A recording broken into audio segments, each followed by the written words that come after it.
अस्सलामुअलैकुम दोस्तों, आज मैं आपको बताने वाला हूं कि आप अपने रिंग नेक बेबी को किस तरह फीड करा सकते हैं, हैंड फीड, और आप उसके लिए कौन कौन से टूल्स इस्तेमाल कर सकते हैं। आपको वीडियो में मुलाहिजा कर सकते हैं आप। साथ ही में आपको मैं रेकमेंड करूंगा कि आप नॉर्मल जो आपके मेडिकल के ऊपर अवेलेबल हो जाएगी बआसानी और इतनी आपको कॉस्टली नहीं पड़ेगी, आप एक अदद सिरिंज ख़रीद सकते हैं। 30 ml, 10 ml, 20 मेरे ख्याल से नहीं आती। जो आपको बेहतर लगे आप वो परचेज़ कर सकते हैं। और साथ ही में आपने एक ड्रिप का पाइप लेना है, वो आपको मिल जाएगा। आपने उस ड्रिप के पाइप में आपके पास एक रबड़ की छोटी सी ट्यूब पाइप होगी, आपने उसका इस्तेमाल करना है। सिरिंज की जो नोज़ल होगा आपने वहाँ वो लगाना है, ठीक है। और साथ ही मैं आपको अपने रिंग नेक बेबी को फीडिंग के लिए रेकमेंड करूँगा। जो मैं आपको कोई बड़ा प्रोडक्ट या आपको कोई कंपनी का प्रोडक्ट परचेज़ करने का नहीं कहूँगा। अगर आप करना चाहते हैं तो ये आपके ऊपर है, लेकिन मैं जो अब तक अपने बर्ड्स की फीड कराता हुआ आया हूँ, हैंड फीडिंग दोस्तों, मैंने सिर्फ और सिर्फ इस्तेमाल जो की है वो है रोटी, जो आप और मेरे घर में जो रेगुलर बनती है। और साथ ही अगर आपके पास वो मुहैया ना हो, कि अक्सर होता है कि घर में रोटी नहीं बचती, तो दोस्तों आप उसके रद्दोबदल में डबल रोटी भी खिला सकते हैं। डबल रोटी वो जो ब्रेड आप इस्तेमाल करते हैं नाश्ते में दोस्तों, वो इस्तेमाल करा सकते हैं। और अगर आप फ्रेश रोटी खिलाएं तो वो और भी अच्छा है, नहीं है तो उससे भी ज़्यादा बेहतर है कि आप बासी रोटी का इस्तेमाल कर सकते हैं। बासी रोटी वो लेनी है जिसमें फंगस ना लगी हो दोस्तों। आपने अगर चाहें आप खुद रोटी को बासी करके उसको खिलाना चाहें तो दोस्तों वो भी बहुत अच्छा है।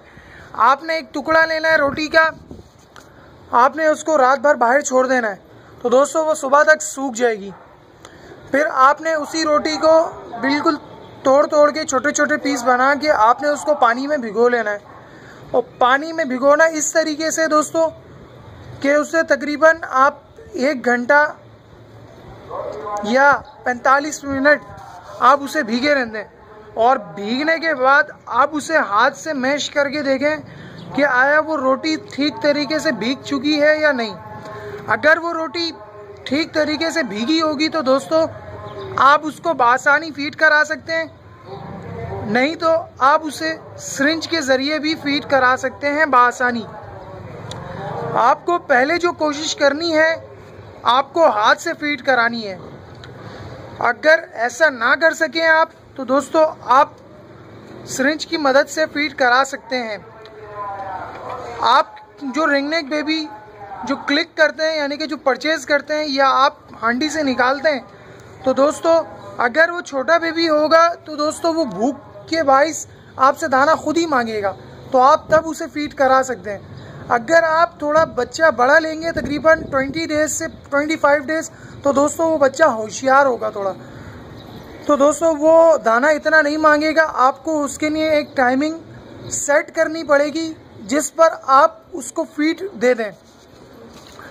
साथ ही मैं आपको ये बतलाता चलूँ कि आपने रेगुलर 3 दिन के बाद आपने रेगुलर तो आप 3 टाइम आप उसको फीड कराएंगे, लेकिन उन्हीं 3 दिनों में या हफ्ते में एक दफ़ा आपने ऐसा भी करना है कि आपने उसको 2 बार फीड करानी है बस एक दिन में, ताकि उसका स्टमक थोड़ा सुकड़ के फिर आप उसको जब फीड कराएंगे तो दोस्तों वो सही तरीके से खाएगा, तो इस तरीके से उसका हाजमा सही रहेगा। ठीक है दोस्तों, चलाएं दोस्तों, सीखते हैं कि आपने किस तरीके से रोटी भिगोनी है और उसको कितनी देर भिगोनी है, ये मैं आपको बता चुका हूँ। और आपने किस तरीके से उसको खिलाना है ये तरीका देख सकते हैं। अगर आप ये तरीका सीखना चाहते हैं दोस्तों तो आपको ये वीडियो पूरी देखनी पड़ेगी ताकि आप बआसानी सीख सकें।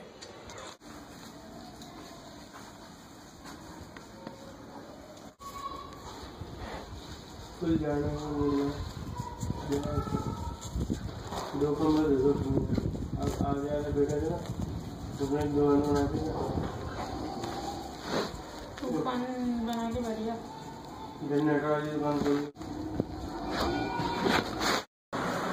लीजिए दोस्तों, सबसे पहले आपने जो रोटी भिगोई होगी, पहले आप उसको चेक करें कि आया वो अब नरम हो चुकी है या नहीं।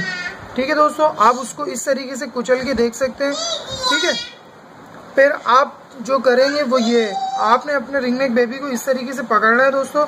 आपने एक उंगली उसके एक साइड पे लगानी है। ठीक है, बेहतर ये है कि आप उसे आहिस्ता आहिस्ता पहले हाथ से फीड कराना शुरू करें। अगर वो हाथ से नहीं फीड करता तो दोस्तों फिर आप मजबूरन सिरिंज का इस्तेमाल कर सकते हैं। ठीक है दोस्तों, आपने रोटी डालने के बाद थोड़ी सी उंगली इसके हलक में करनी है, आपने ज़्यादा नहीं करनी है क्योंकि इसका जबड़ा टूट सकता है। ठीक है, आपने जब इसको खिलाएंगे तो कुछ देर रुकेगा ताकि ये अपने उस दाने को अपने पेट में ले सके। ठीक है, और साथ में आपको अपने पास एक कपड़ा भी रखना है ताकि आसानी आप फिर उसका मुंह को साफ कर दें। ठीक है, आप तकरीबन 10% आप कोशिश करें कि आप उसको डेली तकरीबन हाथ से खिलाएं।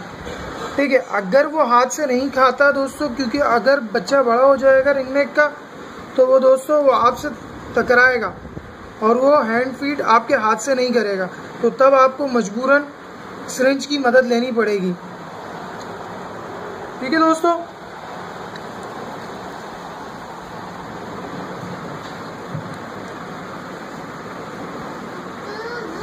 आपने जोर जबरदस्ती नहीं करनी है। अगर जोर जबरदस्ती करेंगे आप तो दोस्तों आने वाले वक्त में अपनी चोंच नहीं खोलेगा, फिर आपके लिए मुश्किल होगी इसकी चोंच को खुलवाना, फिर ये आपको बाइट करने लगेगा इसी कंडीशन के अंदर भी। ठीक है, यानी कि मुंह नहीं खोलेगा, आप जबरन मेहनत करेंगे तो फिर ये आपके लिए मुश्किल पेश आएगी। आपने रिंग नेक बेबी को फीड तकरीबन दिन में 2 टाइम नहीं तो 2 टाइम नहीं तो आप 3 टाइम इसको खिला सकते हैं। ठीक है, आपने टाइमिंग ऐसी बनानी है जैसे सुबह 9 बजे तो फिर दोपहर तकरीबन आप 3:30 बजे इसको फीड कराएं, और फिर आपने जो फीड करानी है रात में तकरीबन 8 साढ़े 8 बजे से लेकर 9 बजे के दरमियान आपने फीड करानी है। दोस्तों अभी मौसम ठंडा हो चुका है तो आपने ख्याल करना है इसको रात में इसको ढक देना है। ठीक है, मैं आपको अब सिरिंज के ज़रिए भी आपको दिखा देता हूँ कि आप सिरिंज के अंदर किस तरीके से आप दाना डालेंगे। मैं आपको जो रेकमेंड करूँगा, आप रोटी खिला सकते हैं और डबल रोटी जो आपको बाज़ार से आराम से मुहैया होती है, जो आपके घर में यूज़ हो, आप वो भी खिला सकते हैं। ठीक है, मैं आपको ये नहीं कहूँगा कि आप फलानी कंपनी का फूड ले लें जो हैंड फीड के लिए आसानी होती है, लेकिन फिर आपको ये मुश्किल दरपेश होगी कि आप उसके लिए नीम गर्म पानी करेंगे, फिर उसके अंदर एक मिकदार में आप चीज़ को हल करेंगे, और अगर वो सही तरीके से हल नहीं होती है तो वो आपके रिंग नेक बेबी के लिए नुकसानदेह साबित होगा। बेहतर ये है कि आप अपने घर में जो रोटी पकती है वो उसी चीज़ को इस्तेमाल करें, क्योंकि दोस्तों आप रोटी को पकाते हैं, फिर आपको नॉर्मल सादे पानी में आप उस रोटी को भिगो सकते हैं।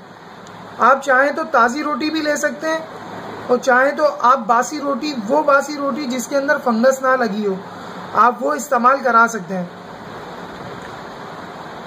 तो आपने कुछ इस तरीके से डालना है दोस्तों।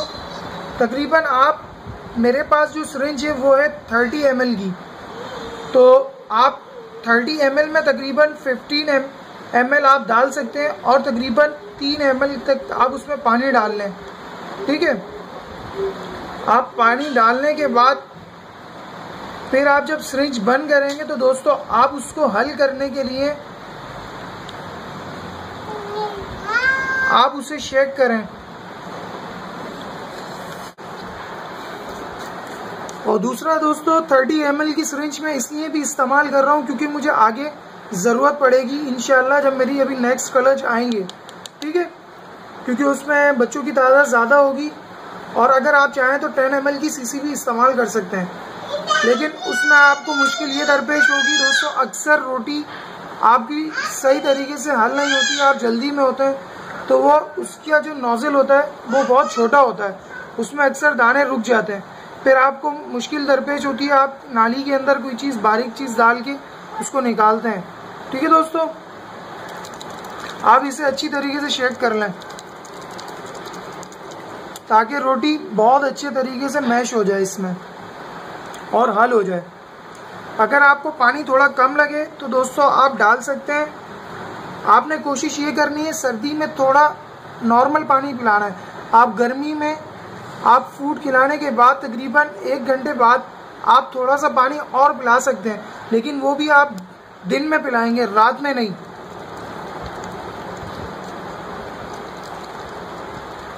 आप अच्छी तरीके से शेक कर लें ताकि आप जब इसको पुश करें तो बआसानी आपको इतनी मेहनत करना ना पड़े। आप 10 ml की सीसी में जब आप खुद अकेले पुश करते हैं तो दोस्तों वो आपकी हथेली में दर्द करता है और बआसानी आप नहीं कर पाते। तो जब आप इसे हैंड फीड के लिए लगाएंगे तो इसके अंदर जो इजाफी एयर है वो निकाल लीजिएगा। ठीक है, और आप फीड कराते वक्त आप एक उंगली को आप इस तरीके से लगाएं ताकि, और आप जब भी इसको अंदर डालने लगे तो दोस्तों आपने आराम आराम से डालना है। ठीक है, आपने जल्दबाजी नहीं करनी है क्योंकि इनकी गले के अंदर लग सकती है, क्योंकि अक्सर रबड़ सख्त होती है, नई जो होती है। आप चाहें तो रबड़ के किनारे को घिस सकते हैं ताकि उसकी जो गोलाई है वो थोड़ी नरम पड़ जाए। ठीक है, आपने यकमुच एक ही दफ़ा नहीं डालना है क्योंकि इससे अचानक उसके स्टमक को नुकसान पहुंच सकता है। ठीक है दोस्तों,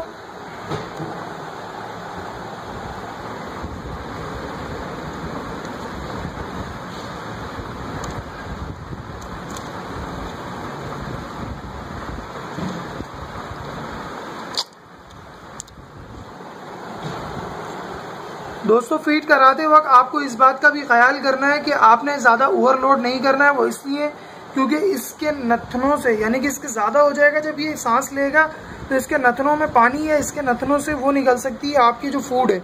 तो दोस्तों ये इसके लिए नुकसान देगा, ये अचानक इसके बाइस मर भी सकता है। ठीक है, तो आपने नॉर्मली फूड एक लिमिट की मिकदार में देना है। ठीक है, और साथ जब आप इसको मुकम्मल फीड करा लें तो दोस्तों किसी साफ कपड़े से आपने साफ कर लेना है जो इसके इर्द गिर्द जो जमी आपका फूड हो सकता है जो आपने इसको फीड कराया है, क्योंकि वो रहकर वो फंगस की सूरत इख्तियार कर सकता है जो इसके लिए बाद में मुश्किल आ सकती है। और फिर आपने सिरिंज को एक नॉर्मल फ्रेश वाटर पानी से साफ़ कर लेना है और साफ़ करने के बाद आपने इसको झड़क कर इसको मुकम्मल खुश्क करके रखना है। ठीक है, आप इसे पानी में नहीं, इसके अंदर पानी बचा हुआ और आप ऐसे नहीं रख सकते क्योंकि इसमें स्मेल हो सकती है, फिर बाद में नुकसान करेगा। और फीड कराने के बाद दोस्तों आपने इसको नीचे से नहीं पकड़ना है, आपने इसको यहाँ से पकड़ना है। और आप फीड कराते वक्त इस बात का ध्यान भी रखिएगा, आप या तो कपड़े के ऊपर रखें या किसी चीज़ पे भी। मैं आपको रिकमेंड करूँगा कि आपने फर्श का ही इस्तेमाल करना है, क्योंकि आप किसी कपड़े का इस्तेमाल करेंगे तो दोस्तों इनके जो नाखून है वो उसमें अक्सर फंस जाते हैं और आप अचानक जब उठाते हैं तो दोस्तों अक्सर ये देखा जाता है कि नॉर्मल जो बेबी होते हैं उनके नाखून कच्चे होते हैं और वो टूट जाते हैं। जैसे कि आप ये देख सकते हैं, ये कल भी इसके नाखून में लगी तो इसका नाखून कच्चा था, इसके खून निकलने लगा। तो मैं आपको इस वजह से आपको कहूँगा कि आपने जब भी इसको फीड करानी है तो आप फर्श का इस्तेमाल करें, ना कि अपने कपड़े का या अपने ऊपर रखकर इसको फीड कराएं। ठीक है, क्योंकि बाज़ बच्चे इतने कमज़ोर होते हैं कि उनके नाखून टूट जाते हैं और फिर उनका खून ज़्यादा बह जाता है और फिर उनको बैठने उठने में तकलीफ़ होती है। फिर बाद में जाके वो जब बच्चे बड़े होते हैं तो वो किसी चीज़ को सही बासानी तरीके से गिरफ्त नहीं कर सकते और ना पकड़ सकते हैं। तो उम्मीद करता हूँ दोस्तों ये वीडियो आपके लिए मददगार साबित होगी। तो आप मुझे कमेंट कर सकते हैं। दोस्तों रिंग नेक बेबी के हवाले से आप कैसे आया हैंड टाइम कर सकते हैं और आया आप कैसे उसकी अडल्ट एज तक ग्रोथ से कबल आप उसको किस तरीके से बोलना सिखा सकते हैं, ये सब कुछ इंशाल्लाह मैं अपनी अगली वीडियो में आपके साथ शेयर करना चाहूँगा। तब तक दोस्तों देखते रहिए मेरा चैनल, सब्सक्राइब कीजिए, शेयर कीजिए, लाइक करना ना भूलें और मुझे इजाज़त दीजिए अगले वीडियो तक। अल्लाह हाफिज़।